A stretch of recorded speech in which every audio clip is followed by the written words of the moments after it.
আসসালামু আলাইকুম বন্ধুরা, সবাই কেমন আছেন? আশা করছি সবাই খুব ভালো আছেন। আমি আজকে রান্না করব গরুর মাংস।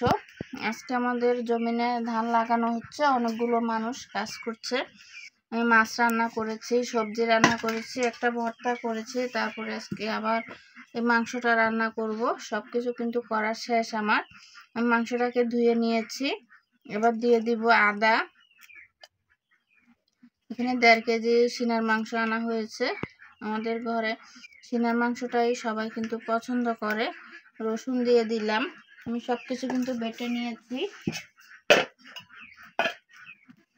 সামান্য গরম মশলা বাটা দিয়ে দিব।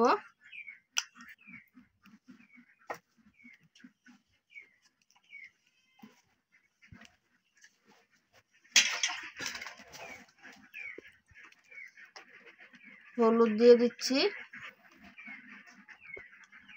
মরিচ,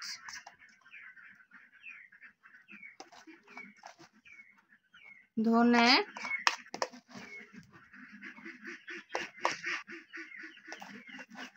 জিরা দিব,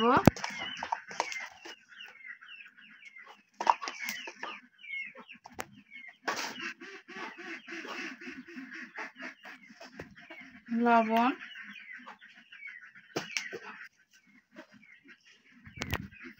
সামান্য একটু বেরেস্তা বাটা দিয়ে দিলাম, একটু গরুর দুধ দিয়ে দিচ্ছি।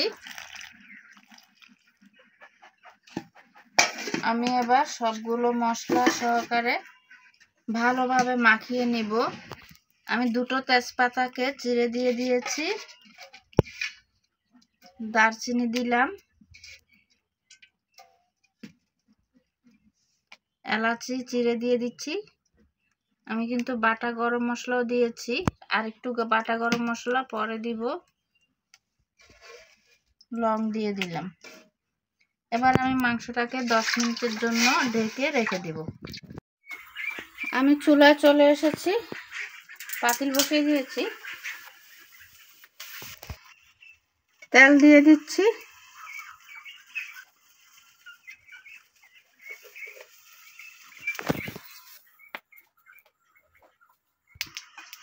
আমি এবার পেঁয়াজটা দিয়ে দিচ্ছি।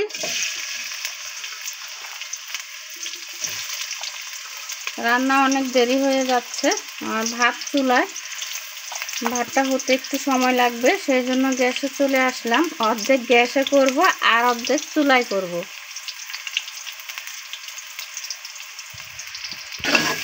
পেঁয়াজটা লাল করে নিব। এই যে আমার মাংসটা, এখানে 2টো আলু নিয়েছি, বেশি দিব না।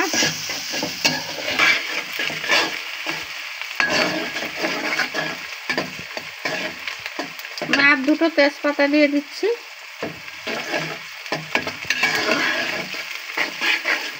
আর একটু লাল করব।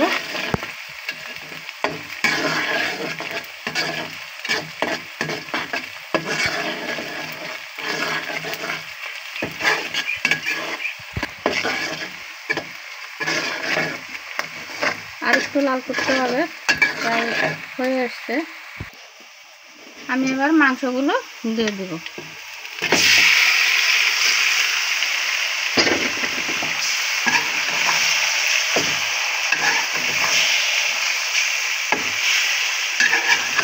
ভালো করে কষিয়ে নিব। আমি পানি কিন্তু এখন দিব না। আমি এই পাতিলটা ধুয়ে একটু পানি দিয়ে দিব। পাতিলটাতে মশলা লেগে আছে।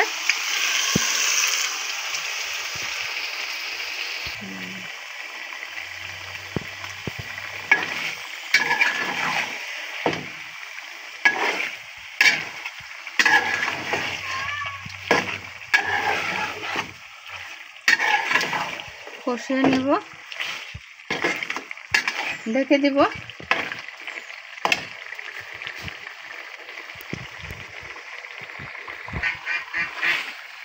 আমি এবার আর একটু বাটা গরম মশলা দিয়ে দিব।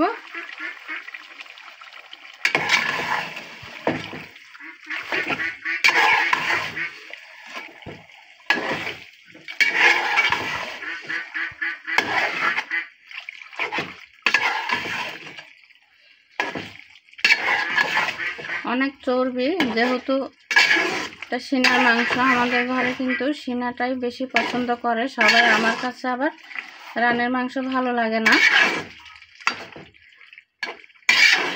এবার ঢেকে দিব। আমি এবার লাঠির চুলায় চলে যাব, আমার ভাত হয়ে গেছে। কত বড় এক পাতিল ভাত রান্না করেছি আজকে। তেল কিন্তু উঠে আসতেছে। আমি এখনই পানি দিব না, মাংসটা যেহেতু আমি ঝোল করব না, সেজন্য পানি না দিলেই হবে। পরে দিব অল্প, আবার ঢেকে দিব। দেখতে পাচ্ছেন কত তেল উঠেছে, আমি কিন্তু একটু পানিও দিইনি। এবার আমি আলুটা দিয়ে দিচ্ছি।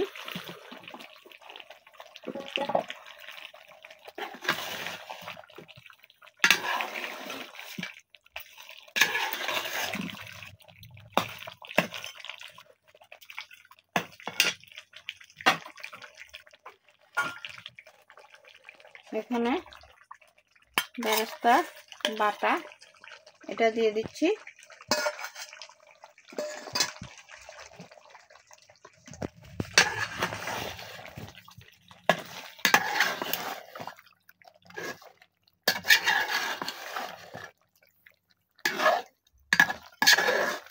আবার ঢেকে দিব। আমি সামান্য গরম পানি করে দিয়েছি, সেটা ক্যামেরা অন করতে ভুলে গেছিলাম, বলে দিলাম। অল্প একটু দিয়েছি, বেশি না। দেখতেই কিন্তু দেখা যাচ্ছে আমি যে বেশি দিইনি। এবার আমি চুলায় কিন্তু বসিয়ে রাখবো, আগুন দিইনি। যে কয়লাটা আছে ওই কয়লার উপরেই হয়ে যাবে, আমার আগুন লাগবে না। মাংস প্রায় সিদ্ধ হয়ে গেছে, আমি এবার ঢেকে রেখে দিব। দেখতে পাচ্ছেন আমার মাংসটা কিন্তু একদম হয়ে গেছে। কেমন হয়েছে অবশ্যই জানাবেন। ভালো লাগলে লাইক দিবেন, শেয়ার করবেন, সাবস্ক্রাইব করে পাশেই থেকে যাবেন। আমি আরেকটু বাটা গরম মশলা দিয়ে দিচ্ছি।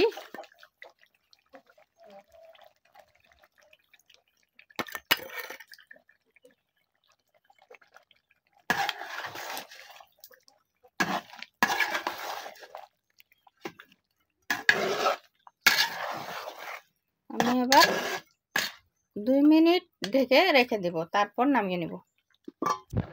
আমি এবার মাংসটাকে নামিয়ে নিব। বন্ধুরা, আজ এ পর্যন্তই। সবাই ভালো থাকবেন।